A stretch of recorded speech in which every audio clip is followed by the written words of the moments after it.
Hi guys, we're back again with another video. So in this video guys, as usual, we'll be doing a market analysis for the weekend overview basically. So of all these four instruments that you see on my right. So without any further waste of time, let's get to the video guys. So as usual, we're going to start on the daily time frame and then I'm going to go accordingly with them. All right, so let's start on USDCHF. So you would remember that on USDCHF we spoke about this level that you see over here.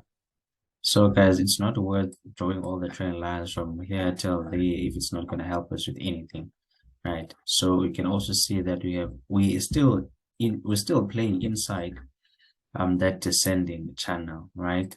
So that's where we at currently in that correction. So now we're just going to fix the trend lines and the prices because as you can see at the bottom, we have the three touches, right? And at the top, we have those touches, all right? And then we have this green line as our low, last low, daily low. And then even if you can look left, you can see that we have multiple touches here. So it makes sense why it rejected there, right? So let's go now inside that playground we have built for ourselves, right? So we can understand what's going on. And then we can just fix again so everything makes sense, right? So as you can see inside, the market has been moving impulse correction, impulse correction, impulse correction, impulse correction, impulse correction, and then so where are we in terms of that currently? Are we in an impulsive phase or in a corrective phase? So as you can see at the top, we have those two touches, right? So 1, 2, and anticipated that touch in the future. So if we come here now, we can have it like this. So let's first have it like this, and then you're going to see on the lower time frame as to what's going on, right? So we're in a correction, right, which is impulse move correction. But now this is the small portion of price that we are interested in. Okay, so let's go to the 1 hour. So we're in the 1 hour time frame right now. So we're going to check the relevance of these trend lines that we've drawn over here. So they're not that necessarily important to me, so I'm just going to erase them because we're not going to need them anyhow, right? So what I see here is that we're in a corrective phase, right? So we have these two touches at the bottom, and then we have that two at the top, right? And then we can have this as our recent or last high, and then this is our low. So we know that after every impulse move, get a correction and the next impulse, right? So now that we're here, let's first zoom in so we can deeply understand what's going on. So as of now, right, what I would say is going on in USDCHF is that the market could potentially push to the upside for a double top and then come back down to complete that correction. And then in a bigger picture, it's going to look something like this, meaning that it's going to be a head and shoulder, yeah, head and shoulder type of pattern, right? So that's what we'll be looking at.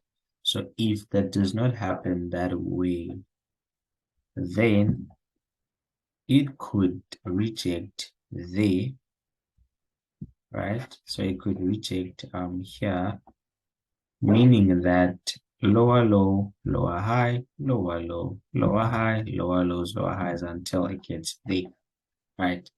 So that is the possibility, but if we just look at it like this, it could also still push furthermore to the upside in this type of fashion until it gets there and then go back to the downside. So that's what is going on USDCHF. That's what's going on USDCHF. So let's see here. Yeah, I think it's just better to have it like this. Yeah. And then obviously if if the sellers push the price to the downside, then we would like to see this happening. We would like to see the market, like to see it breaking out, giving us a retest, and then actually go to the downside.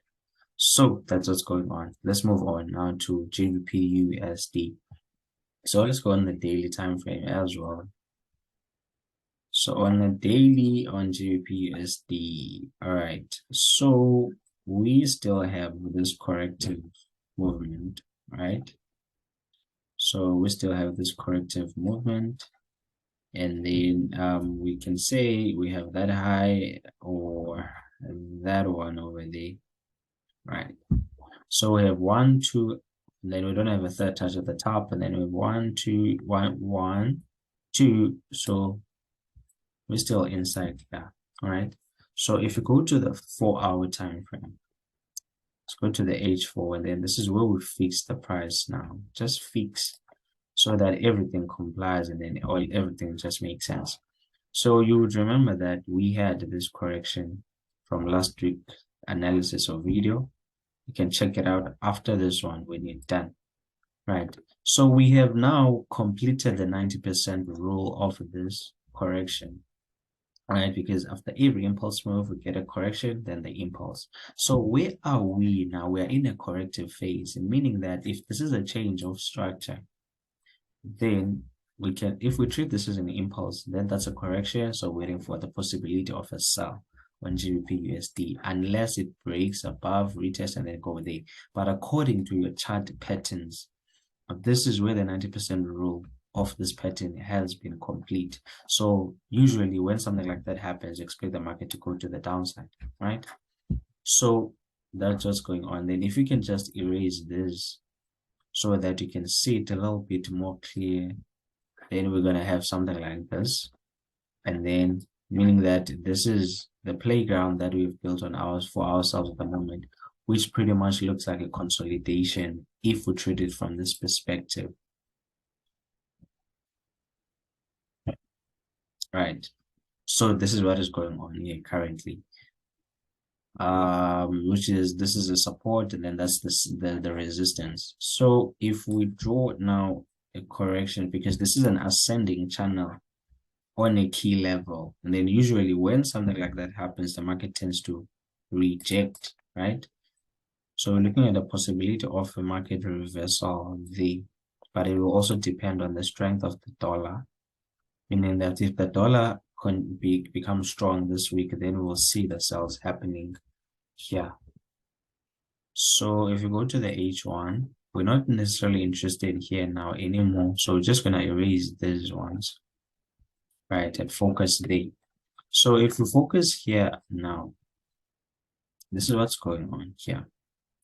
So we have those two touches that we see over here, right? And then we also have a pattern inside the pattern, which is, this is what we have. And then say those two touches at the top.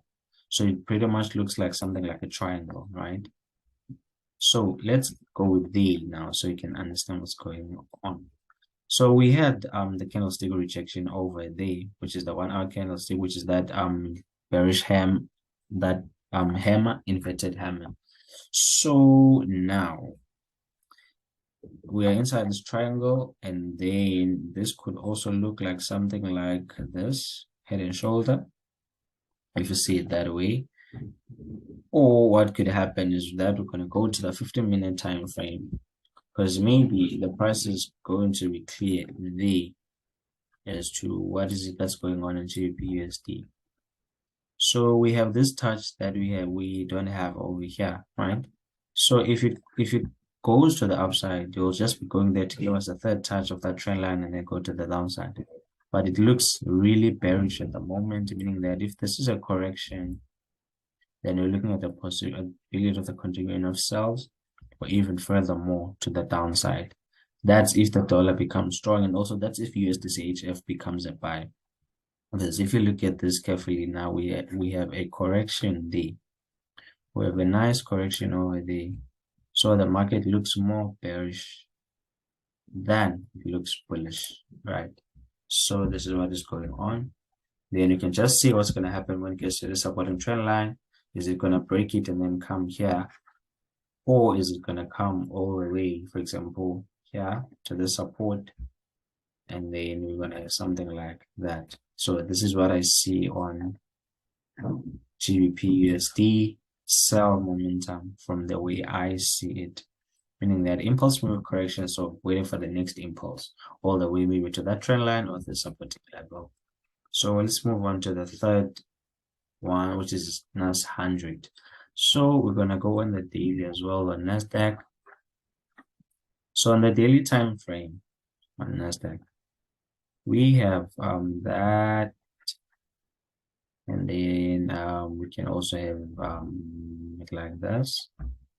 And then alternatively, we can also switch to the line chart so we can highlight the key or the most important key levels, right? Because indices respect zones, so we need to highlight them. It's of high importance to highlight them because they're going to help us in understanding the price, right? So we're going to go to the H4 now. So on the H4, I'm happy with the touches. We can just add a little bit more there. Right, but other than that, I'm happy with everything else. Then we can have it like this. So now we can switch back to the candlestick chart, and then we can erase that a little bit. Also maybe delete that as well. So what is going on here? I have the support, this resistance, and then all of that. So it was some sort of a fake out over there, which is it played out correctively before it actually went to the downside. But I think we also just might have a level over there. It's not necessarily a strong one, but in terms of the fact that it did reject, so it's of high importance to cater for that as well. So it's important to cater for that as well, because you can now see why the market ended up rejecting over there. So what is going on currently? If the dollar becomes strong, then Nasdaq is gonna be a sell, guys. I hope everybody knows that correlation. So in terms of patterns now, this is a rising wedge. That is it's a reversal when it's coming from the bottom, and then it's a continuation if it was coming like this, then like that, and then yeah. So what's going on here currently now is that if Nasdaq goes to the upside, then it'll potentially be going to that resistance, right? Or if it doesn't, it may come here, maybe play along, build up a correction like this before it can actually go to the downside, right?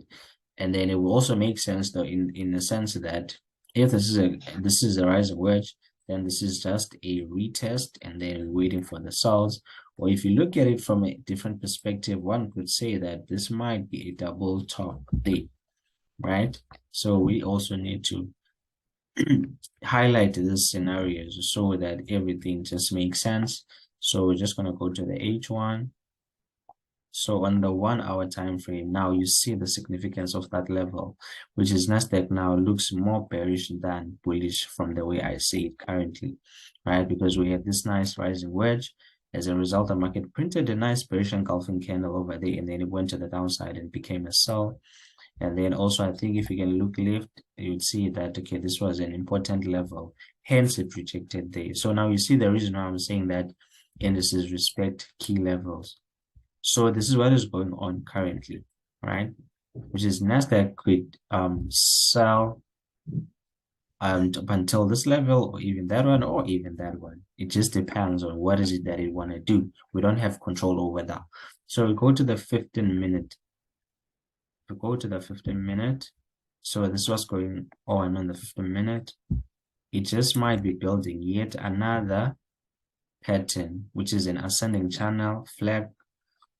That is more like confirming that Nasdaq is indeed going to go to the downside. So it may not sell, for example, currently now, but instead it may want to do this, maybe go back there for a third touch, and then finally sell. So I'm looking at the probability of that, Or if it breaks the supporting trend line, then obviously it will just be wanting to go to the downside. But for me, I would say Nasdaq looks more bearish than it looks bullish. And then this can just be your TP level and also that one. But you just need to put an eye on what's going to happen here and also there. Right. So let's check AUDUSD. So on AUDUSD, guys, I thought I should add it here as well because I saw a nice structure. So as you can see on the 4-hour time frame, right, in this ascending channel, right, in the bigger picture, and then we have that high, right? So since we're on the 4 hours time frame already, since we're on the H4 already, right, you can also see that we had an ascending channel over there. Okay, let me see if I put it like this. Okay, we have an ascending channel, which is, this is a pattern now inside a pattern. Then we can have it like that. So that's the high that we have, right?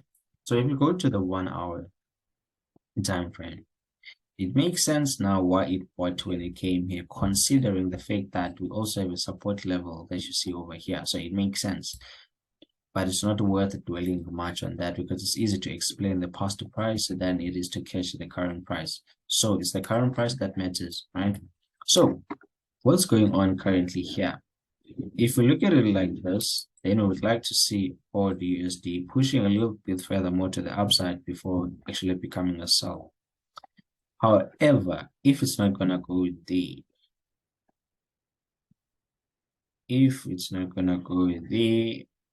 then it might just be a retest, which is maybe there, because it does not necessarily have to go all the way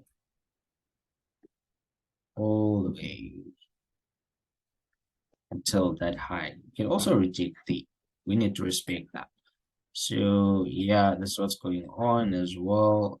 So this is more like an ascending channel as well, but let's just wait and see what's going to happen. So it all rests upon you as to how do you want to become involved in this market scenario. You can either wait for it to get there or to that resistance level over there. So yeah, that is it for me, guys. Hope you watched up until the end. Thank you for the subscribers and for all those that are watching and also taking some content, take some notes here. And then I will most definitely see you guys in the next video.